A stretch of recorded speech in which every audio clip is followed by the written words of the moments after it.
Ya baik, shalom. Kembali lagi dengan saya di tutorial kali ini. Di sini saya akan membuat tutorial. Langsung saja saya akan memperkenalkan nama saya. Perkenalkan, nama saya Yewitria Utama Meleni. Saya dari Prodi Teknik Informatika Strata 1 kelas A dengan NIM 19120016. Oke baik, di sini saya akan membuat video atau suatu tutorial yang berkaitan dengan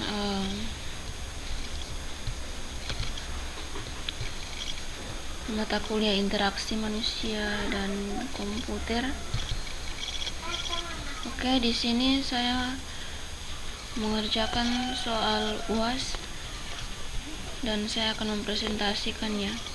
Di sini saya kerjakan dalam bentuk makalah pada Microsoft Office Word. Oke, di sini makalahnya dengan berjudul penjelasan mengenai website atau aplikasi pada smartphone. Dalam soal diminta kepada mahasiswa untuk membuat makalah dan dipresentasikan. Nah, makalah itu untuk judulnya itu dipilih sendiri. Nah, di sini makalahnya itu jelaskan mengenai website atau aplikasi yang Anda pilih sebagai topik proyek, termasuk mengenai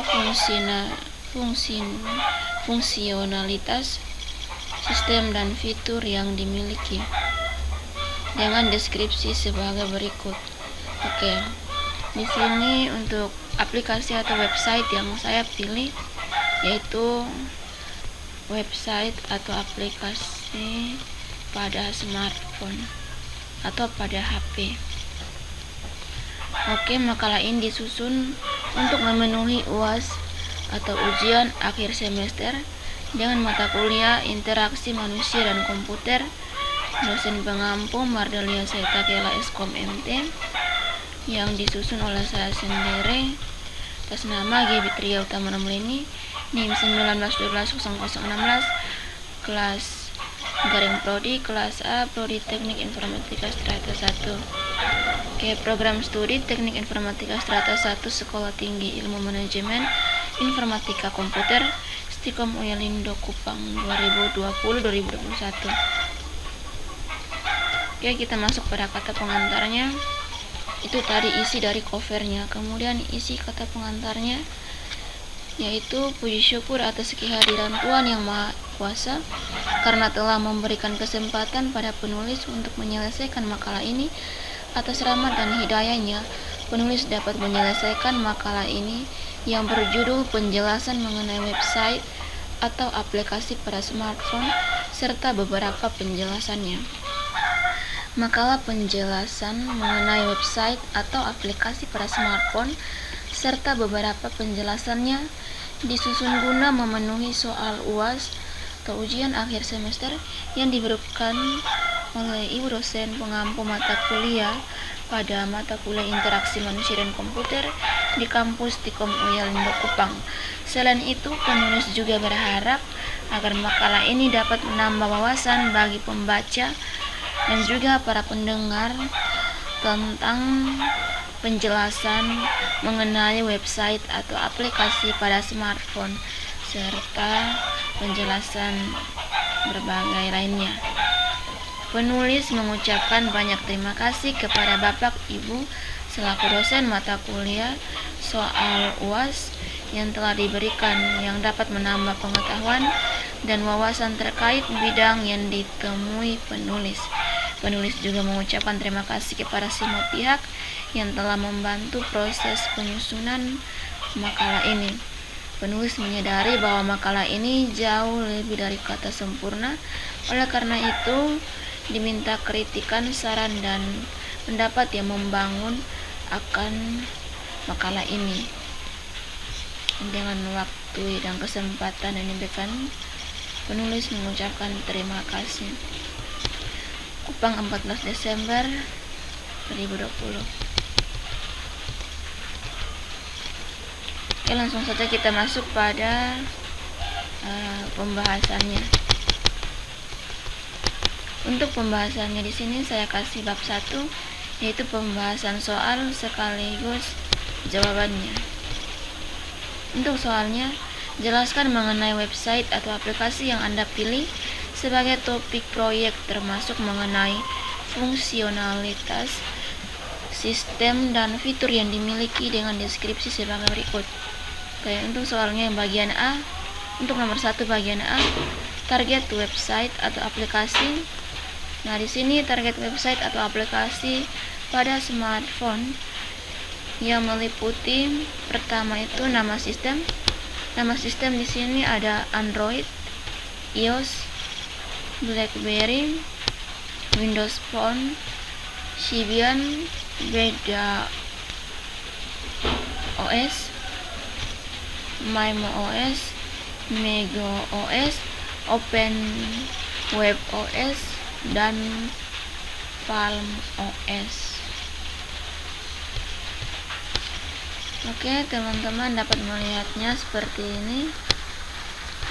Saya bacakan nama sistem daripada website atau aplikasi yang saya pilih, yaitu smartphone. Nah, untuk deskripsinya di sini saya kasih pengertian dari smartphone. Smartphone adalah telepon genggam yang mempunyai kemampuan tingkat tinggi, kadang-kadang dengan fungsi yang menyerupai komputer. Bagi beberapa orang, menyatakan bahwa smartphone merupakan telepon yang bekerja menggunakan seluruh perangkat lunak sistem operasi yang menyediakan hubungan standar dan mendasar bagi pengembang aplikasi. Dan untuk layanan atau produk yang ditawarkan oleh aplikasi smartphone, di sini ada aplikasi jual jasa atau OLX. Di sini ada aplikasi jual jasa OLX dan juga aplikasi jual jasa Mozello. Ada aplikasi jual jasa Canva. Ada aplikasi jual jasa Moneylover. Ada aplikasi jual jasa PitchMonkey. Ada aplikasi jual jasa Hootsuite, dan ada aplikasi jual jasa Sitebit, dan ada aplikasi jual jasa QuickBooks, dan ada aplikasi jual jasa Tokopedia, dan juga ada aplikasi jual jasa Bukalapak. Oke, seperti yang saya blog ini. Dan juga ada fitur-fitur utama pada aplikasi smartphone. Oke, fitur-fitur utama pada aplikasi smartphone yaitu ada fitur browser, fitur sosial media dan komunikasi, fitur aplikasi Office, fitur penjadwalan, fitur perhitungan, fitur penyimpanan data, fitur dokumentasi, dan fitur translator. Ya, baik, itu untuk fitur-fitur utama pada aplikasi smartphone. Dan untuk bagian B-nya,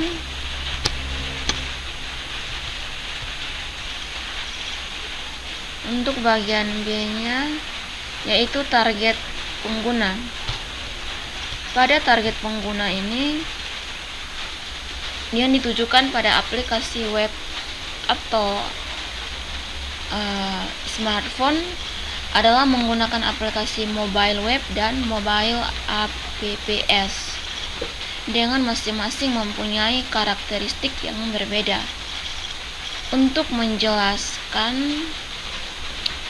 itu sebagai berikut. Nah, untuk mobile web itu merupakan suatu web yang dapat berjalan di browser pada telepon genggam.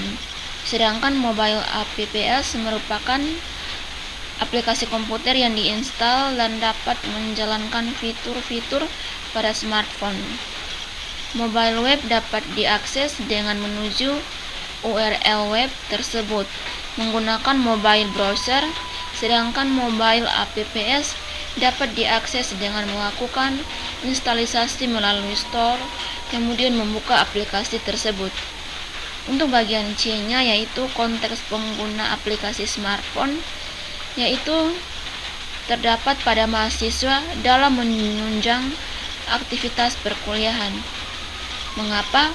Karena pada era teknologi ini komunikasi sangat penting dalam tuntutan kebutuhan akan pertukaran informasi yang cepat dan tepat dengan menggunakan teknologi yang ada. Contohnya seperti smartphone. Oke, itu untuk jawaban yang pertama atau yang ke-1. Dan kita masuk pada soal yang kedua sekaligus jawabannya. Yang kedua itu tentang judul usulan topik. Untuk bagian A-nya diminta untuk menulis judul aplikasi atau produk yang dibuat. Nah, di sini judul aplikasi atau produk yang ingin saya buat yaitu tentang smartphone. Jadi di sini sudah saya langsung jawab yaitu smartphone. Kemudian untuk bagian B-nya yaitu latar belakang masalah. Berarti tidak lari lagi dari permasalahan antara smartphone. Karena di sini aplikasi atau produk yang saya pilih adalah smartphone. Jadi latar belakang dari masalah di sini saya menjelaskan permasalahan dari smartphone. Oke. Untuk latar belakang masalah dari sebuah smartphone atau handphone. Nah, di sini identifikasi mengenai masalah yang ada di website atau aplikasi yang sudah ada, kemudian tulis penjabarannya. Oke, baik. Di sini masalah pada aplikasi dan penjabarannya. Masalah pada aplikasi yang saya pilih yaitu masalah pada browsing. Kenapa browsing? Karena browsing pada smartphone Android yaitu saat browsing di mana tidak tampilnya halaman yang dituju. Tidak saja disebabkan oleh browser yang digunakan untuk penjabarannya seperti suatu aktivitas yang dilakukan di dalam media internet dengan menggunakan browser yang masuk melalui jaringan internet yang memungkinkan koneksi baik dan kadang juga memburuk, tetapi kadang juga berpengaruh pada browser yang digunakan. Oke, jadi itu adalah masalah dan sekaligus penjabarannya. Oke, baik. Kemudian yang berikutnya yaitu potensi solusi yang diajukan. Nah, potensi solusi yang diajukan pada smartphone yaitu di sini saya mengajukan pada aplikasi Android. Mengapa? Karena untuk media pembelajaran yang tepat pada konsistensi telepon genggam mempunyai potensi yang luar biasa yang ingin dilakukan atau yang ingin dipadukan ke dalam beberapa solusi. Nah, potensi yang saya ajukan yaitu aplikasi Android untuk media pembelajaran yang tepat pada kompetensi telepon genggam. Dan yang berikut adalah tulislah penjelasan mengenai kondisi sistem. Oke, seperti ini ya, seperti yang saya blok. Tulislah penjelasan mengenai kondisi sistem saat ini. Kemudian berikan gambaran umum fitur yang ingin dikembangkan. Kemudian jelaskan ruang lingkup sistemnya. Lalu jelaskan lagi platform yang ingin digunakan. Dan jelaskan rancangan awal interaksi dan lain-lain. Kemudian formulasikan usulan rencana untuk menyelesaikan masalah yang dituliskan di atas. Oke, baik. Jadi untuk pernyataannya yang ketiga ini sudah saya menjawab. Oke, di sini jawabannya seperti ini yang saya blok. Oke, baik. Jawabannya saya akan bacakan. Untuk penjelasan mengenai kondisi saat ini, yaitu penggunaannya untuk penjelasan mengenai kondisi sistem saat ini, yaitu penggunaan smartphone dalam menunjang aktivitas. Dan yang kedua, gambaran umum fitur yang ingin saya gambarkan atau yang ingin saya kembangkan, yaitu pada smartphone Mengapa? Karena teknologi smartphone berkembang dengan sangat pesat. Jadi yang ingin saya kembangkan atau gambaran fitur yang ingin saya lakukan yaitu pada smartphone, karena ruang gambarannya atau ruang lingkup teknologinya itu berkembang dengan sangat cepat. Dan untuk yang berikut yaitu ruang lingkup sistem. Di sini ruang lingkup sistem yang saya masukkan yaitu pada smartphone yang memiliki kriteria yang digunakan yaitu harga, versi Android, prosesor, RAM, memori internal, kamera, dan baterai. Dan yang berikut adalah platform. Nah, untuk platform atau yang disebut sebagai sebuah rencana kerja. Nah, pada sebuah rencana kerja yang ingin digunakan pada smartphone untuk membangun aplikasi perusahaan. Penjelasannya yaitu salah satu tugas IT untuk pengembangan sistem di perusahaan yaitu untuk membangun aplikasi sesuai kebutuhan perusahaan, baik pengembangan aplikasi secara in-house maupun penggunaan jasa vendor IT eksternal, dan hal-hal yang perlu dipastikan agar penggunaan aplikasi berjalan dengan baik dan kerugian perusahaan akibat ketidaklancarnya proses dapat diminimalisasikan. Ya baik, dan yang berikut untuk rancangan awal interaksi yang berkaitan pada smartphone dan lain-lain, yaitu yang terjadi pada manusia, yakni pada mahasiswa, karena smartphone dikatakan sebagai salah satu jenis media yang baru dan yang dapat mengakses informasi secara cepat melalui fasilitas internetnya. Selain itu, manusia juga dapat berkomunikasi jarak jauh dengan menggunakan smartphone yang memiliki fasilitas beragam dan tidak hanya terbatas pada telepon, tapi ada juga SMS,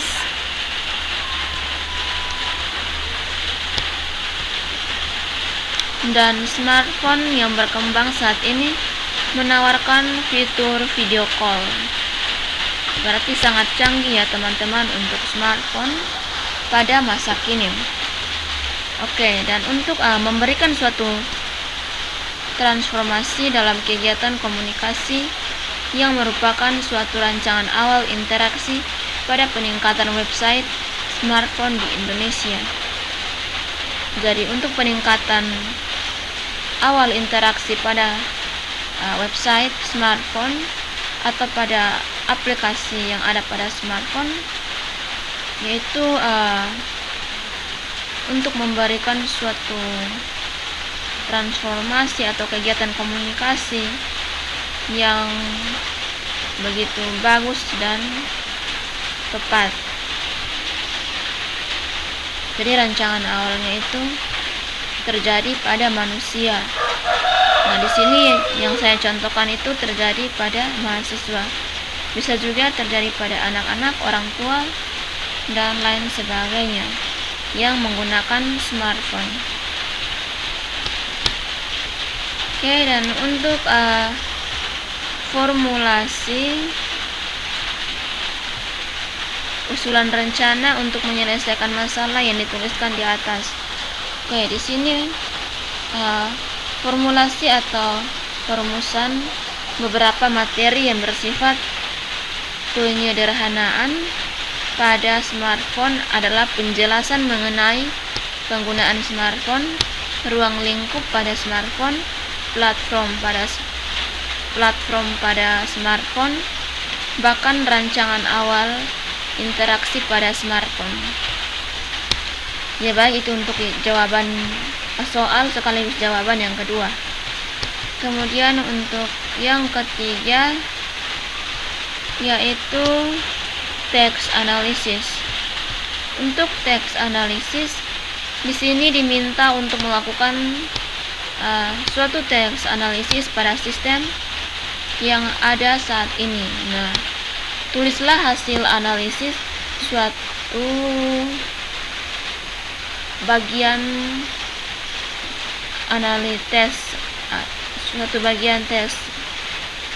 tes analisis. Nah, di sini sudah saya tuliskan untuk bagian teks analisis. Di sini saya cantumkan yang pertama adalah pengertian dari tes analisis, yaitu merupakan suatu proses untuk menganalisis cara manusia melakukan pekerjaannya. Nah, hal-hal yang mereka kerjakan dan kenai tindakan, bahkan hal yang perlu mereka ketahui.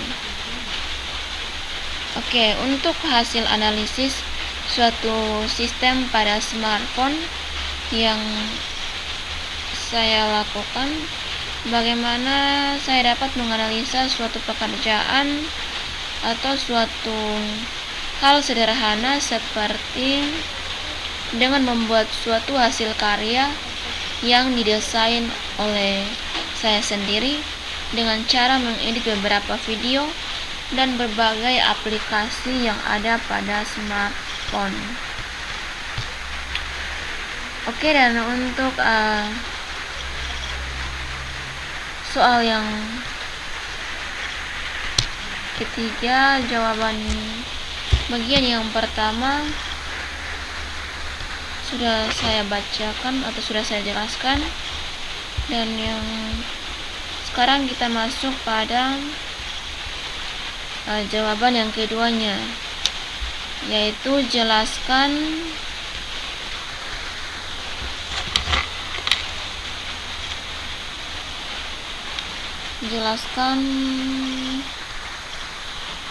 a golden ruleless interface design. Oke, jadi di sini belum saya ketik penjelasannya, langsung saja saya akan jelaskan penjelasannya. Pada penjelasan a golden ruleless interface design menjelaskan bahwa suatu prinsip yang dikemukakan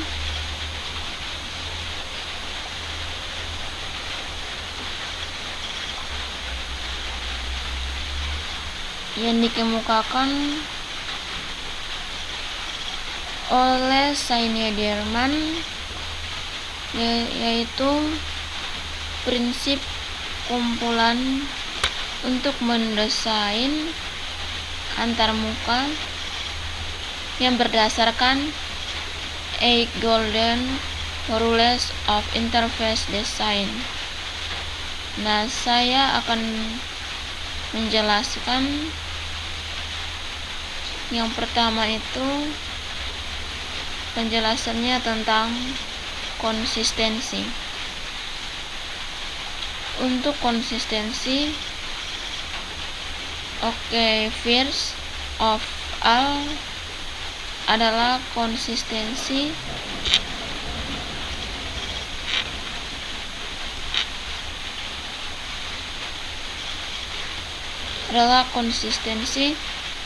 selain dari sisi desain website, sistem untuk urutan perintah dan tindakan yang digunakan pada prompt, dan juga menu, dan juga serta layar bantuan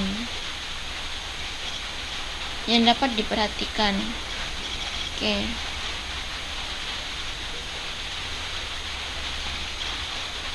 Dan yang kedua adalah shortcut atau penjelasannya itu suatu pengguna atau user yang mengunjung website shortcut untuk informasi, yaitu informasi dibutuhkan suatu usaha agar user tidak perlu bekerja terlalu keras untuk mencapai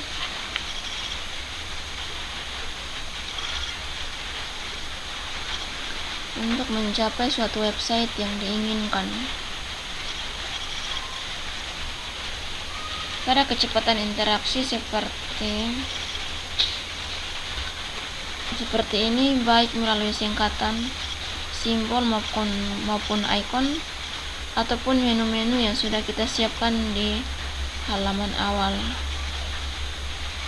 Dan yang ketiga itu ada feedback. Yang keempat ada dialog closure.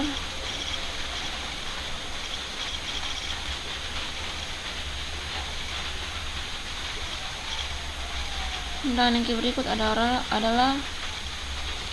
yang berikut juga ada reversible updates.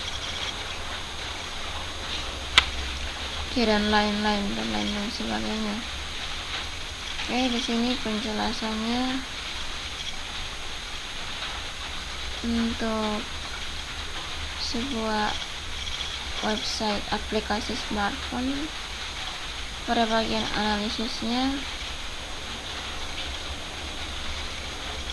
seperti itu untuk penjelasannya, dan di sini akan masuk lagi pada jawaban yang keempat. Oke, baik, di sini saya akan menjawab untuk soal nomor 4-nya, yaitu tadi soal nomor 3 sudah saya jawab dan sudah saya jelaskan, yaitu tentang task analisis. Dan yang berikut adalah di sini saya akan jelaskan yang keempat, yaitu skenario dan storyboard. Oke, baik. Pada bagian ini menguraikan deskripsi naratif beserta storyboard yang menjelaskan bagaimana pengguna menggunakan sebuah sistem yang ingin Anda tawarkan. Yang pertama itu ada skenario aplikasi smartphone, yaitu aplikasi sistem informasi yang layanan ini berbasis Android yang bertujuan untuk membantu mahasiswa yang ingin cepat dan praktis dalam layanan tugas akhir. Dan yang berikut adalah storyboard. Storyboard atau sebuah gambar ilustrasi yang digunakan untuk membuat rancangan sketsa yang berisikan rentetan adegan dari video yang akan saya buat nantinya. Nah, pada aplikasi smartphone tersebut saya akan membuat sebuah story video yang menyampaikan suatu ide cerita ke dalam bentuk visual. Oke, jadi untuk yang bagian keempatnya ini yaitu tentang skenario dan storyboard. Jadi untuk skenario di sini yang saya masukkan skenario aplikasi smartphone, yaitu merupakan suatu aplikasi sistem informasi. Nah, aplikasi ini sangat dibutuhkan oleh mahasiswa untuk membantu dalam layanan tugas akhir maupun tugas-tugas yang lainnya. Dan untuk storyboard ini bisa diilustrasikan sebagai suatu gambar atau video yang nantinya kita sendiri yang merancang atau membuatnya. Oke, nah untuk jawaban nomor 4-nya seperti ini. Dan berikutnya adalah kita masuk pada bab 2 atau kata penutup, yaitu kesimpulannya. Oke, baik, di sini kesimpulan dari pembahasan di atas bahwa smartphone adalah telepon genggam yang mempunyai kemampuan tingkat tinggi dan kadang-kadang dengan fungsi yang menyerupai komputer. Oke. Dari beberapa orang memberikan pendapat bahwa telepon atau smartphone merupakan suatu telepon yang bekerja menggunakan seluruh perangkat lunak sistem operasi yang menyediakan hubungan standar dan mendasar bagi pengembang aplikasi. Oke, dan untuk kegunaan dari smartphone merupakan sesuatu hal yang asing di kalangan mahasiswa. Penelitian ini juga mengeksplorasi makna pemanfaatan smartphone di kalangan mahasiswa. Nah, untuk salah satu fungsi yang dimiliki oleh smartphone yaitu yang bertujuan untuk sebagai tempat penyimpanan dokumen. Baik, dari kesimpulannya singkat saja seperti ini. Dan untuk link YouTube-nya nanti akan saya cantumkan sebelum saya mengupload video tutorial ini. Oke, baik teman-teman, jadi untuk yang terakhirnya kita masuk pada daftar pustaka. Oke, daftar pustakanya yaitu seperti ini. Teman-teman dapat melihatnya seperti yang saya blok ini. Oke, untuk daftar pustakanya ini saya kasih https://www.komposiana.com/emojulaika/nomor sekian, dan juga ada paspornya, penjelasan mengenai website atau aplikasi pada smartphone. Oke, untuk bernilai di sini bukan UTS tapi UAS. Oke, baik teman-teman, jadi sekian penjelasan dari saya seperti ini, penjelasan mengenai website atau aplikasi pada smartphone. Di penjelasan saya cukup sampai di sini. Mohon maaf jika kata-katanya kurang dimengerti atau kurang dipahami. Akan dijelaskan lebih lanjut oleh ibu dosen saya. Sekian dan terima kasih. Tuhan Yesus memberkati kita semua.